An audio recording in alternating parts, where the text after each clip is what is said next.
But today, Florida has earned the #1 ranking amongst all 50 states for protecting religious liberty. And that is something that matters.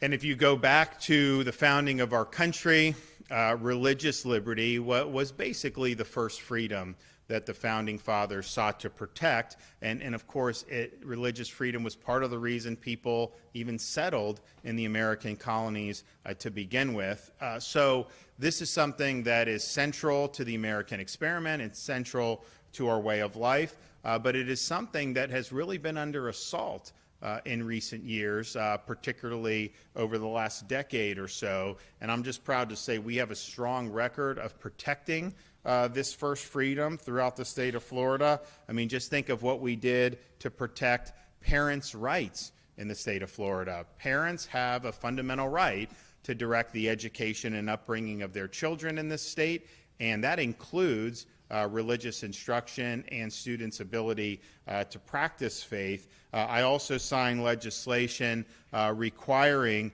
teachers in classrooms in Florida public school when they start the school day to set aside time for a moment of silence so that students have an opportunity to pray before the day's events happen. In 2020, when COVID-19 hit, you saw a concerted effort to target religious institutions for closure. I remember Fauci was always complaining about churches. And so you had a lot of places around the country, they'd have liquor stores open, but they would have churches closed. Now, we didn't do that in Florida at the state level, but you did have in those early days of COVID people that were really, I think it was hysteria that was really taking over, that were trying to enforce closures based on local ordinances or emergency declarations, and even got to the point where there was one local jurisdiction that arrested a pastor in Florida. And so I think it was the next day I signed an executive order overriding all those local restrictions, saying that religious worship, going to church, that is not only an essential activity, in many ways the essential activity, and that is protected in the state of Florida. So not only did we put the kibosh on the movement to try to snuff out religious worship, and look, at first maybe it was just people were scared, they didn't want to see, but I mean, if you look at how some of these governments clung to this for weeks and weeks and months, whereas they didn't mind that you could have a strip club open, but somehow people going singing in a choir on Sunday was like the big problem. There was an agenda behind that. So we snuffed that out very early on. And it's interesting because people talk about, oh, I moved to Florida, and I moved my business to Florida because I could, and that happens. We actually had people move churches to Florida. We had people that had congregations in places like Washington State that decided they're going to move their church. And look, not every parishioner was in the position to move, but some moved, and then they established a church here in the state of Florida. So we were proud on standing on the front lines during those days. Of course, we have signed legislation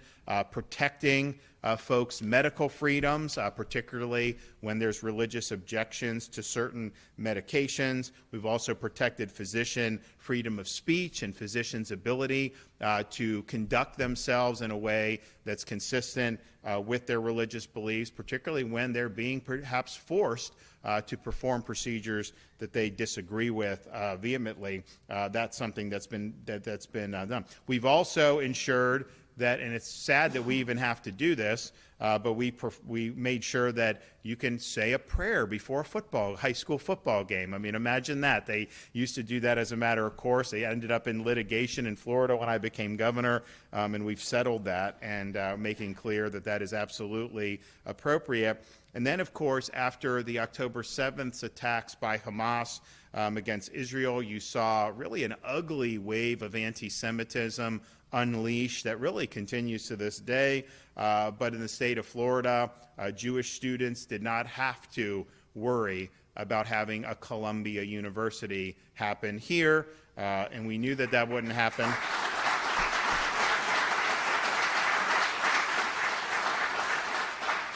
And we knew that that wouldn't happen because, quite frankly, if any university president allowed that to happen, they would no longer be university presidents in the state of Florida, and we would make sure that there was accountability very quickly. Last year, I signed legislation which established a statewide school chaplain program and authorized school districts and charter schools to allow volunteer chaplains to be on school campuses and provide additional counseling support for students. You know, it's been, you know, the Founding Fathers, when they adopted the First Amendment, they were trying to prevent government from endorsing a particular religious sect or denomination. They were not trying to say that you could not have faith involved in public institutions. That was never anything that they believed in. And in fact, I think that they viewed it just the opposite. And George Washington said many times, you know, that you needed that. So that had kind of gotten perverted, and it got to the point where in schools, public schools, okay, yes, the public school system in Sarasota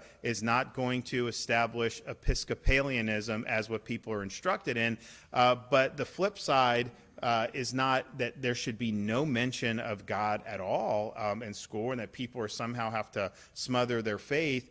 So we've really worked to kind of rebalance this in the direction that the Founding Fathers originally intended, and I think people are better for it, and I think religious freedom is better for it. And so all that brings, and we've done more, but that brings us to today's announcement. So I had mentioned another #1 ranking. First Liberty Institute's Center for Religion, Culture, and Democracy has ranked Florida #1 on their religious liberty in the state's index. This is a comprehensive, peer-reviewed comparison of how all 50 states protect religious liberty through public law.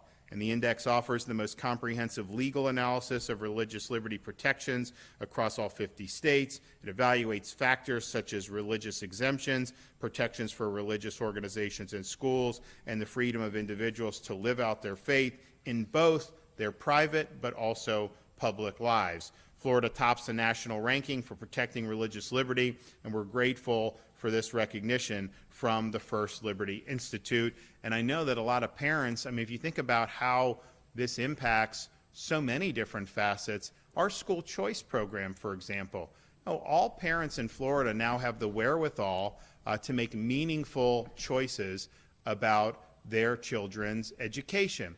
And for many parents, having religious basis and religious instruction is central to what they want in terms of raising their kids and educating their kids, but not every parent could afford that.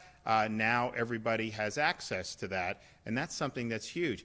Homeschool parents, we're the #1 homeschool state in the country. Some of our homeschool parents, so they appreciate some of the private schools. I mean, some of them, may not pass muster for what the parents want, and so they take control of that situation, and now it's financially viable for them to be able to do so. So across the board in K-12 education, we've made sure that we're on the side of parents. We want parental freedom. We want students to be able to achieve their ambitions and reach their potential. And a huge part of that is empowering parents to make decisions that are going to allow their children not only to grow in terms of ABCs, history, but also in religious instruction. So thank you to First Liberty. We'll have Kelly